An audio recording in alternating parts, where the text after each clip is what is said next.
नमस्कार, स्वागत है आपका पावर ब्रेकफास्ट में। आपके साथ मैं हूं नेहा आनंद। सबसे पहले जी बिजनेस के सभी दर्शकों को गणेश चतुर्थी की ढेरों ढेरों शुभकामनाएं। हम यही उम्मीद करेंगे कि बप्पा इस बार भी हर साल की तरह आपके घर सुख, समृद्धि और शांति लेकर आए। चलिए देख लेते हैं कि मंगलवार की सुबह विदेशी बाजारों से कैसे संकेत हैं। तो कल जैसे खराब संकेत तो नहीं है। हरे निशान के साथ एसजीएक्स निफ्टी ने और कुछ एशियन मार्केट्स ने शुरुआत की है। फिलहाल 55-57 अंकों की स्ट्रेंथ वहां पर नजर आ रही है। बाकी एशियन मार्केट्स की बात करें तो 1% ऊपर इस समय जापानीज मार्केट दिख रहे हैं और दूसरे मार्केट्स भी थोड़ा हरे निशान के साथ खुलने की ही कोशिश कर रहे हैं। डाउ नैस्डैक फ्यूचर्स में भी कुछ हल्की बढ़ोतरी दिख रही है। 60 अंक ऊपर इस समय डाउ फ्यूचर्स है और तकरीबन आप कह सकते हैं flat to positive trade Nasdaq में भी दिखाई दे रहा है। इसके अलावा कमोडिटी स्पेस में वही उतार चढ़ाव भरा मामला है। निचले स्तरों से सोने चांदी में हल्की रिकवरी देखी है, लेकिन कच्चा तेल पहुंच गया $105 के पास। तो क्या कुछ हुआ है बीते सत्र में अंतर्राष्ट्रीय बाजार में, आज के महत्वपूर्ण ट्रिगर सब बताने के लिए मेरे सहयोगी दीपांशु मेहता स्टूडियो में जुड़ चुके हैं। दीपांशु, गणपति बप्पा मोरया। एब्सोल्युटली, बहुत ही बढ़िया मूड में बाजार। मॉर्निंग नेहा और त्यौहार की आपको भी ढेरों बधाई। कल के मुकाबले आज देखें तो डेफिनेटली ग्लोबल बाजारों का मूड काफ़ी सुधरता हुआ आपको दिख रहा है। जो डर कल फैला हुआ था, स्पेशली जो 1000 पॉइंट की फॉल हमने फ्राइडे को डाउन में देखी थी, उसके बाद जो शुरुआती संकेत आ रहे थे वहाँ से तो काफ़ी डर का माहौल था। बट जैसे कल बाजारों ने बिहेव किया, हमारे बाजार एंड देन ऑफकोर्स कल शाम को ग्लोबल मार्केट्स में, आज सुबह आपको मूड सुधरते हुए दिख रहे हैं और इसलिए एसजीएक्स निफ्टी भी 50 अंक ऊपर है। बाकी एशिया के बाजारों में भी आपको अच्छा ही रुझान बनते हुए दिख रहा है, तो अच्छे मूड में दिख रहे हैं। हालांकि ऑफकोर्स अमेरिकी बाजारों की बात करें तो लगातार दूसरे दिन आपको फिसलते हुए दिखे हैं। जब बाजार बंद हो रहे थे तो करीब 250 अंक नीचे डाउ फ्यूचर्स थे, उसके मुकाबले करीब 185 अंक नीचे बंद हुए। तो हाँ, कमजोरी है, बट वैसी कमजोरी नहीं है जिसका अनुमान लगाया जा रहा था। इनफैक्ट अगर आप देखें 350 अंकों की रेंज में कारोबार हुआ। छोटी रेंज है, उस रेंज के बीच काफी वॉलेटाइल कारोबार था। 185 अंक नीचे बंद हुआ, बट उतना खराब नहीं था जितना अनुमान लगाया था। नैस्डैक में करीब आपने 1% की गिरावट कल आते हुए देखी है। बाकी सारे सेक्टोरल इंडिसेस में भी उतार चढ़ाव वाला ही सेशन रहा। S&P 500 और रसल 2000 भी करीब 0.5% नीचे आपको बंद होते हुए दिखे। आईटी सेमीकंडक्टर शेयर्स यहाँ पर लगातार बिकवाली जारी है और यहीं से सबसे ज्यादा दबाव देखा, पर उसके सामने एनर्जी और रिटेल शेयर से आपने बाजार को सहारा भी आते हुए देखा, तो उतना खराब सेटअप नहीं था। और जैसा मैं कह रहा हूँ, थोड़ा सुधरा जरूर है। 10 साल की बॉन्ड यील्ड ये 3.1% पर कायम है, बट मोर इंपॉर्टेंटली 2 साल की बॉन्ड यील्ड पर रखिए नजर। ज्यादा हम इसको हाईलाइट नहीं करते हैं, बट 15 साल की ऊंचाई पर 2 साल की बॉन्ड यील्ड है, 3.4% पर है। यानी कि बाजार एक्सपेक्ट कर रहा है कि आगे जाकर रेट्स में आपको और बढ़ोतरी आती हुई दिखने वाली है। 21 सितंबर को फेड की नेक्स्ट पॉलिसी है जिस पर सबकी नजर है, बट अनुमान डेटा को देखकर यही लगाया जा रहा है कि आगे भी बाजार अब तैयार हो रहा है रेट हाइक्स के लिए। यूरोप की बात करें, यहां पर आपने आधे % तक की गिरावट देखी है। कुछ खास एक्शन यहां पर आपको नहीं बनते हुए दिखा। कच्चा तेल जैसे आपने हाईलाइट करा नेहा, यहीं पर आपको रखनी है नजर। 1 महीने की ऊंचाई पर आते हुए दिख रहा है। $104 के पार आपको ब्रेंट दिखेगा, $96 के पार आपको WTI आते हुए दिख रहा है। अनुमान लगाया जा रहा है कि अगली ओपेक बैठक में क्या कच्चे तेल के उत्पादन में कटौती हो सकती है। 5 सितंबर को अगली ओपेक की बैठक है और बाजार को लग रहा है कि शायद यहां पर उत्पादन काट सकता है ओपेक, और इसकी वजह से हम देख रहे हैं कि लगातार कच्चे तेल में तेजी है। और कल तो करीब $3-4 का उछाल आपने कच्चे तेल में आते हुए देखा है। इनफैक्ट जो अमेरिका के आपातकालीन तेल के भंडार हैं वो भी 38 साल के निचले स्तर पर आते हुए दिख रहे हैं, जो ऑलरेडी अपने स्ट्रेटेजिक पेट्रोलियम रिजर्व से लगातार हर महीने रिलीज कर रहे हैं, वहां पर भी आपको गिरावट आती हुई दिख रही है। तो ओवरऑल तेल की डायनामिक्स पर रखनी पड़ेगी नजर। बट एक राहत की बात है कि एटलीस्ट डॉलर इंडेक्स 20 साल की ऊंचाई से थोड़ा आपको फिसलते हुए दिखा है, 109 के नीचे है। बट ऑफ कोर्स रखना पड़ेगा इसका क्या बाकी मेटल्स पर इम्पैक्ट आता है। कल तो हमने देखा कि करीब 5 हफ्ते के निचले स्तरों से सोने और चांदी में खरीदारी थी, बट देखते हैं बेस मेटल्स की चाल आज कैसी रहेगी। एग्री कमोडिटीज पर भी आपको करना चाहिए फोकस। बट हाँ, ओवरऑल कल के मुकाबले आज अगर आप देखेंगे तो डेफिनेटली ग्लोबल बाजार काफी अच्छे मूड में है, पर देखना पड़ेगा ये तेल के उछाल में क्या रिएक्शन आता है। एंड मोर इंपॉर्टेंटली, एक यूक्रेन की तरफ से खबर आ रही है कि जो साउथ में रशिया और यूक्रेन के बीच विवाद चल रहा है, वहां पर यूक्रेन ने अपना ऑफेंसिव बढ़ाया है। तो क्या इस पर कुछ रिएक्शन आता है या नहीं, ये भी देखना पड़ेगा। चलिए, तो कल के मुकाबले थोड़ी बेहतर स्थिति, लेकिन ऑफ कोर्स कच्चे तेल पर रहेगी नजर इकोनॉमी के लिहाज से। शुक्रिया दीपांशु पूरी डिटेल रखने के लिए। आइए अब देख लेते कि कल संस्थागत निवेशकों की तरफ से प्रदर्शन कैसा रहा है। तो काफी समय की खरीदारी के बाद हमने कल विदेशी संस्थागत निवेशकों की तरफ से बिकवाली आते देखी है। 560 करोड़ के आसपास की बिकवाली का आंकड़ा, और एफएनओ स्पेस में भी हमने भारी भरकम बिकवाली देखी, वो भी 5,500 करोड़ के पार ही रही है। घरेलू संस्थागत निवेशक पिछले 2 ट्रेडिंग सेशन से कुछ खरीदारी करने की कोशिश कर रहे हैं। 544 करोड़ के आसपास की खरीद का आंकड़ा निकल कर आया। अब जिस तरह के संकेत मिल रहे हैं जो कि कल के मुकाबले थोड़े बेहतर हैं, इन सब के बीच हमारे मार्केट्स में क्या रणनीति अपनानी है, इन सब पर बात करने के लिए जी बिजनेस के मैनेजिंग एडिटर अनिल सिंह भी हमारे साथ जुड़ चुके हैं।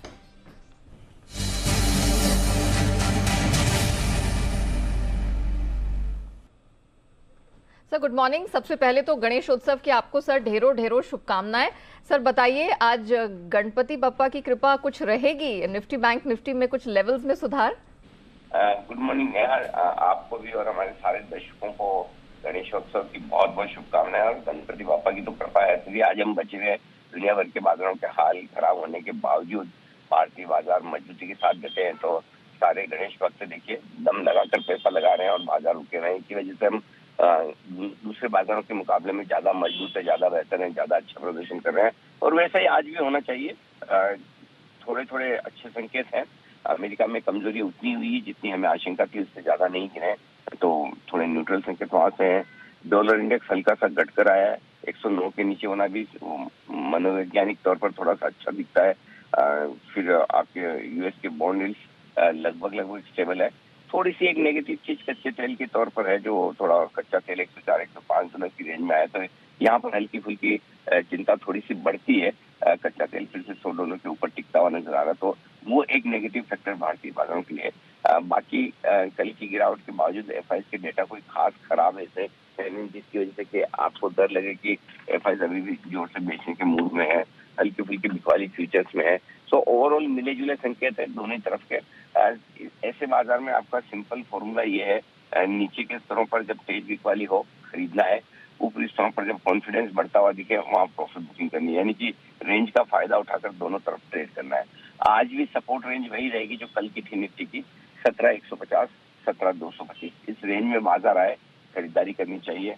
ऊपरी स्तरों पर 17,400, 17,475 ये वो रेंज है जहाँ प्रॉफिट बुकिंग करके इंतजार कीजिए वापस से नीचे आने का, फिर से एंट्री करने के लिए।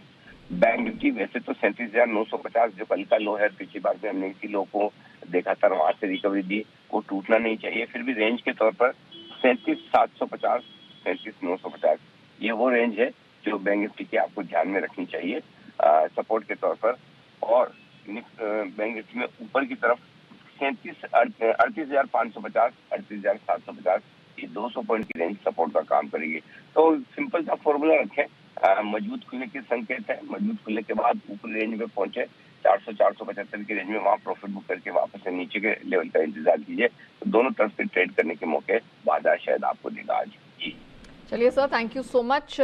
काफी हद तक सर की बातें सुन के राहत मिली है और दोनों तरफ के मौके आज आपको मिलेंगे, ऐसा सर का कहना है। मजबूत खुले, ऊपर जाए तो प्रॉफिट बुक करिए और नीचे आपको खरीद का मौका मिलेगा। लेवल्स बता देती हूँ, 17,150 से 275 को लगता है कि निफ्टी में अच्छी सपोर्ट रेंज है।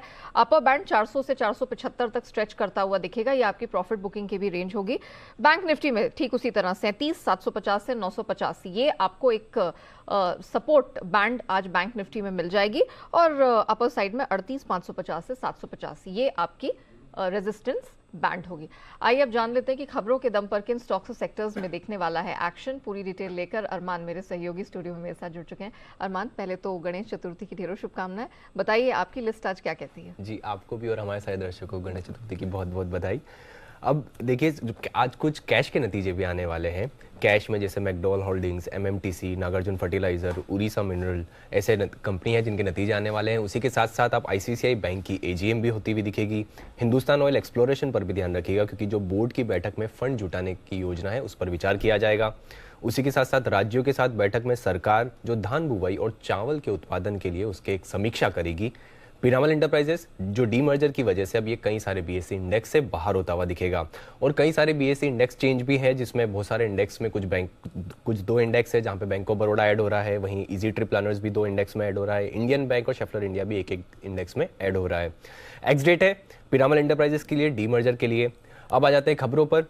M&M पर ध्यान रखिएगा क्योंकि जो इनकी सब्सिडरी MEML ने जोर ग्रैंड जो इलेक्ट्रिक 3 व्हीलर ब्रांड है वो लॉन्च कर दिया है और उसी के साथ साथ 12,000 से ज़्यादा आपको अधिक जो वाहन की है बुकिंग होती हुई दिखी है। डिक्सन टेक पर ध्यान रखिएगा क्योंकि जो चाइनीज़ फ़ोन बैन पर सरकार का एक बयान आता हुआ दिखा है। उन्होंने कहा है कि चाइनीज़ फ़ोन बैन करने का उनका इतना ऐसा कोई प्रस्ताव नहीं है। हालांकि जो 12,000 के नीचे के फ़ोन हैं उस पर जो बैन का कोई प्रस्ताव नहीं है। क्लैरिफिकेशन सरकार की तरफ से आता हुआ दिखा है। वालचंद नगर पर ध्यान रखिएगा, क्योंकि जो प्रेफरेंशियल बेसिस के जरिए लगभग 47 करोड़ जो शेयर्स हैं वो जारी करेंगे और ये 60 रुपये प्रति शेयर के करेंगे। अगर आप मौजूदा मार्केट प्राइस देखेंगे तो वहां से लगभग 10.6% जो है वो डिस्काउंट पर है। Krishna institute of medical science पर भी ध्यान रखिएगा, क्योंकि वो SPANV एक मेडिसर्च जो नागपुर में है वहां पर 51% उसकी जो है हिस्सेदारी खरीदने वाली है और ये जो हिस्सेदारी खरीदेगी लगभग 80 करोड़ में ये हिस्सेदारी खरीदने वाली है। IRCTC एक न्यूज आइटम्स पर क्लैरिफिकेशंस आता हुआ दिखा है कि सरकार से OFS नहीं करने की कोई जानकारी उन्हें नहीं है। उसी के साथ साथ उन्होंने ये भी कहा है कि यात्रियों के लिए व्हाट्सएप फूड डिलीवरी सेवा लॉन्च कर दी है। शिवालिक बायोमेटल कंट्रोल्स पर भी ध्यान रखिएगा, क्योंकि बोनस शेयर जारी करने को मंजूरी मिल चुकी है और 2:1 के रेशियो में शेयर जो हैं वो जारी किए गए हैं, एक इक्विटी शेयर 2 शेयर्स के बदले। और अंत में टीटागढ़ वैगन्स पर भी ध्यान रखिएगा, क्योंकि जो HDFC म्यूचुअल फंड ने उन्होंने 2.15% हिस्सेदारी घटाई है और अब इनकी जो हिस्सेदारी है वो 9.17% से घटकर 7% पर आ गई है। चलिए अरमान, बहुत शुक्रिया आपका वो पूरी डिटेल रखने के लिए। आइए अब जान लेते हैं आज की ट्रेडिंग कॉल्स। चॉइस ब्रोकिंग से करेंगे शुरुआत। जाइडस लाइफ यहाँ पर खरीद की रिकमेंडेशन चॉइस ब्रोकिंग की तरफ से आई है। स्टॉप लॉस 369 का, टारगेट 393 का। आनराठी सिक्योरिटीज JSPL खरीद के चलने की सलाह है। स्टॉप लॉस 410 का, 430 के टारगेट के लिए। सेंट्रम ब्रोकिंग की तरफ से आज 2 रिकमेंडेशन है। हैवल्स इंडिया खरीद के चले, स्टॉप लॉस 1320 का और टारगेट 1400 का। वहीं इंडिया सीमेंट्स पर आज इनकी दूसरी बाय की रिकमेंडेशन है। 213 का स्टॉप लॉस, 225 के टारगेट के लिए। आइए अब जान लेते हैं कि आज के बाजार पर एक्सपर्ट्स की क्या रणनीति बनती हुई दिखाई दे रही है, कौन से शेयर पर वो आपको दाव लगाने की सलाह दे रहे हैं। सब पर बात करने के लिए हमारे साथ kiranjadhav.com के आशीष केलकर जी जुड़ चुके हैं। आशीष जी नमस्कार। गणेश चतुर्थी की सर सबसे पहले तो आपको बहुत बहुत शुभकामनाएं। सर बताइए, आज कुछ खरीद के मौके निफ्टी बैंक निफ्टी में दिख रहे हैं आपको? Very good morning Neha ji, आपको भी, सारे जी के टीम मेंबर्स को और अपने दर्शकों को गणेश चतुर्थी की हार्दिक शुभकामनाएं। देखिए, आज निफ्टी का और बैंक निफ्टी का रुझान थोड़ा पॉजिटिव देखने को मिल सकता है। ओपनिंग जो है वो फ्लैट होने की संभावना दिखाई दे रही है, लेकिन ओवरऑल जिस तरह का सेंटिमेंट डेवलप होते जा रहा है, मैं मानता हूँ कि थोड़ा बुलिश मोमेंटम जारी रहने की चार्ट के ऊपर गुंजाइश दिखाई दे रही है। ऊपर की तरफ निफ्टी में रेजिस्टेंस जो मुझे दिखाई दे रहा है वो है 17,400। मैं स्पॉट लेवल की बात कर रहा हूँ, 17,400 का रहेगा। और जब तक हम 17,250 के ऊपर है, ये बुलिश मोमेंटम जारी रहेगा। अगर हम 17,400 के ऊपर निकलते हैं तो 17,475 और 17,500 ये 2 लेवल निफ्टी टेस्ट करता हुआ हम देख पाएंगे। उसी तरह से अगर हम बैंक निफ्टी की बात करते हैं नेहा जी, तो बैंक निफ्टी में भी एक स्ट्रॉन्ग रेजिस्टेंस जो है वो 38,400 के ऊपर है। और जब तक हम 38,160 38,160 के ऊपर रहेंगे, तब तक बेयर ग्रिप में आने की संभावना थोड़ी कम दिखाई दे रही है।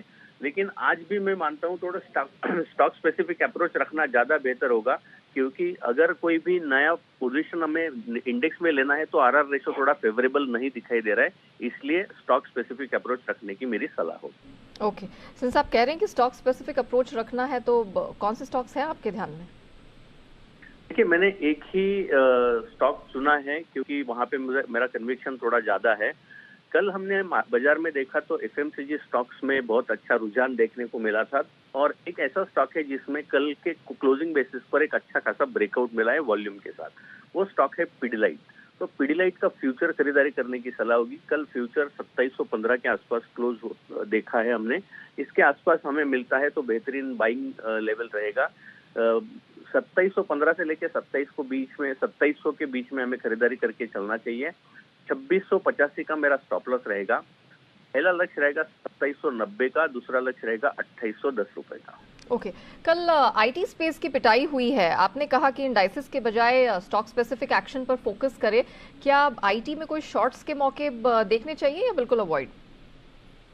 नहीं, बिल्कुल अवॉइड करके चलना चाहिए, क्योंकि अगर मैं सारे स्टॉक्स की तरफ देखता हूं तो कुछ कुछ स्टॉक्स में एंड में खरीदारी बनते हुए हमने देखी है।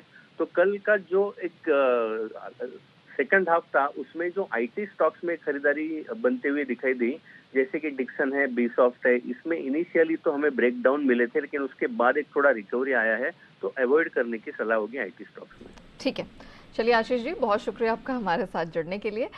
आइए आगे बढ़ते हैं और कमोडिटी बाजार की रणनीति अब रखते हैं आपके सामने, और इस पर बात करने के लिए केरिया कमोडिटीज के अजय केरिया जी हमारे साथ जुड़ चुके हैं। अजय जी नमस्कार। सर पहले तो गणपति बप्पा मोरया, बहुत बहुत शुभकामनाएं आपको गणेश उत्सव की। बताइए सोने चांदी में आज खरीदारी का मौका मिलेगा, क्योंकि रिकवरी जरूर हुई है लेकिन वही दायरा पकड़ के बैठ गए हैं दोनों। Very good morning Neha ji, Ganpati बाबा मोरया आपको और सभी दर्शकों को भी। जिस ढंग से हम देख रहे हैं कि पिछले वीक से मार्केट में जो वॉल्टिलिटी थी, अब कहीं ना कहीं कंसोलिडेशन फेज सामने स्टार्ट होता हुआ दिख रहा है। टाइमिंग अगर कल की बात करें तो कल काफी बड़ा इवेंटफुल डे, मतलब इवेंट नहीं था, उसके बाद भी हमने काफी बड़ी मोमेंटम देखी। कल हमने देखा सोना गैप डाउन ओपनिंग हुआ, नीचे में 850 के करीब गया, but later in the day में हमने देखा डॉलर इंडेक्स में जिस ढंग से प्रेशर बन रहा था, सोना पूरी तरह से रिकवर करके 51,300 के करीब क्लोज होता हुआ दिखाई दिया। टाइमिंग डॉलर इंडेक्स में थोड़ा सा कंसर्न्स की वजह से एक प्रेशर बन रहा है जो सोने और चांदी दोनों को ही सपोर्ट देता हुआ दिखाई दे रहा है।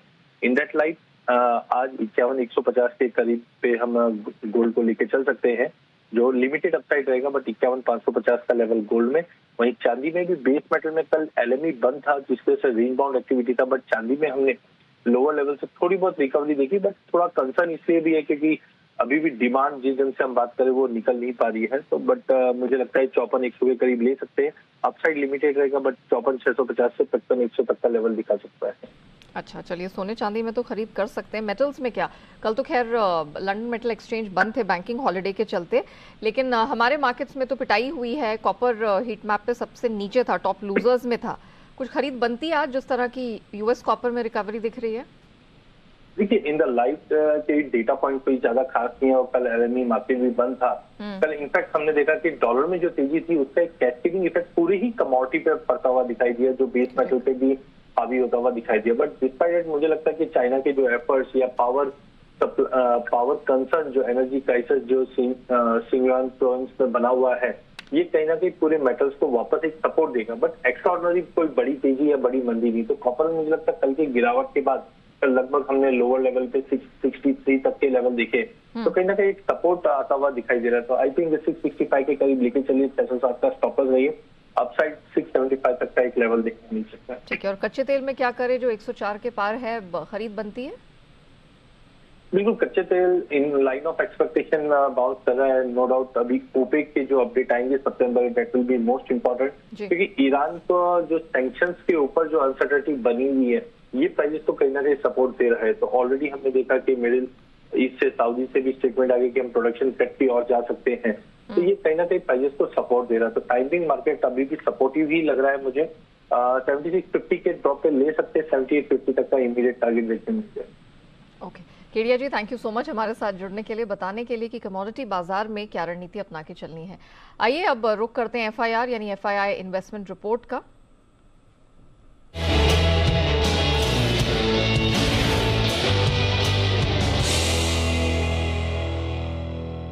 तो किन शेयरों पर एफआई ब्रोकरेजेस ने दर्ज की एफआईआर, बताने के लिए मेरे सहयोगी आशीष जुड़ चुके हैं। आशीष मॉर्निंग, क्या लग रहा है त्योहारी सीजन की छाप एफआईआर रिपोर्ट में नजर आ रही है? गुड मॉर्निंग नया, देखिए ढेर सारी रिपोर्ट्स आ रही हैं। सबसे पहले देखिए रिलायंस की एजीएम हुई है, उसके बाद काफ़ी रिपोर्ट्स हैं। जेफरीज खरीदारी के राय को बरकरार रखे हुए 2,980 रुपये के लक्ष्य के लिए। मॉर्गन स्टैनली ने ओवरवेट की रेटिंग दी, 3,015 रुपये का लक्ष्य दिया। और सिमिलरली अगर आप देखें तो ज़्यादातर ब्रोकरेज हाउस या तो ओवरवेट की राय दे रहे हैं, खरीदारी की राय दे रहे हैं रिलायंस इंडस्ट्रीज पर। इसके अलावा बैंकिंग स्टॉक्स यहाँ पर भी आपको खास नजर रखनी है, क्योंकि एचडीएफसी बैंक यहाँ पर देखिए मैक्वायरी ने आउट परफॉर्म की रेटिंग को बरकरार रखा है, करीब 1440 की क्लोजिंग है, ये लक्ष्य दे रहे हैं 2005 रुपये का। स्टेट बैंक ऑफ इंडिया पर भी आउट परफॉर्म की रेटिंग है, 665 का लक्ष्य दिया है। लेकिन कोटक महिंद्रा बैंक, ये स्टॉक इन्हें ज्यादा पसंद नहीं आता क्योंकि न्यूट्रल की रेटिंग को बरकरार रखा है, 1860 रुपये के लक्ष्य के लिए। आईसीआईसीआई बैंक पर आउट परफॉर्म की रेटिंग दी, 1050 रुपये का लक्ष्य दिया। एक्सिस बैंक पर न्यूट्रल की रेटिंग है, 790 रुपये का लक्ष्य है। सिटी यूनियन बैंक यहाँ पर भी देखिए स्टॉक पसंद आता है, आउट परफॉर्म की रेटिंग दी है, 180 की क्लोजिंग है, 210 का लक्ष्य दे रहे हैं। इंडसइंड बैंक पर भी आउट परफॉर्म की रेटिंग को बरकरार रखा है, 1400 रुपये के लक्ष्य के लिए। और साथ में अगर आप देखें तो मैक्वायरी ने बैंक ऑफ बड़ौदा पर न्यूट्रल की रेटिंग दी, 110 रुपये का लक्ष्य दिया है। लेकिन येस बैंक यहाँ पर अंडर परफॉर्म की रेटिंग दी है, 16 रुपये तक स्टॉक आ चुका है चढ़कर, अब सिर्फ 9 रुपये का लक्ष्य दे रहे हैं, यानी स्टॉक के ऊपर जो है काफी हद तक बेरिश है। और अंत में चोला इन्वेस्टमेंट, यहाँ पर देखिए जेपी मॉर्गन की तरफ से रिपोर्ट आई है, जहाँ पर अंडरवेट की रेटिंग के साथ कवरेज की शुरुआत की है, 787 रुपये की क्लोजिंग है। लेकिन जेपी मॉर्गन मान रहे कि ज्यादा डाउनसाइड नजर आएगी, इसके लिए 600 रुपये का जो है इन्होंने लक्ष्य दिया है। चलिए आशीष, बहुत शुक्रिया आपका वो पूरी डिटेल रखने के लिए।